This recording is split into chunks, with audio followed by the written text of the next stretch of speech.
Sir sir ஒரு நிமிஷம் கூப்பிடுறேங்க sir. டேய் இன்னைக்கு இந்தியாவுக்கும் சவுத் ஆப்பிரிக்காவுக்கு டெஸ்ட் மேட்ச். அதை பார்க்காம என்ன பண்ணிட்டு இருக்கீங்க? பைத்தியக்காரா, எதுக்குள்ள மூஞ்சில குத்துனா? இன்னைக்கு பாக்ஸிங் டே.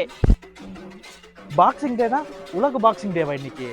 இன்னைக்கு நடக்கிற மேட்ச் பாக்ஸிங் டேன்னு சொல்றாங்க. அதனால ஆட்டத்தை நிறுத்து. முதல்ல கிரிக்கெட்ல பாக்ஸிங் டேனா என்னன்னு தெரியுமா உனக்கு? ஆட்டத்தை நிறுத்துடா.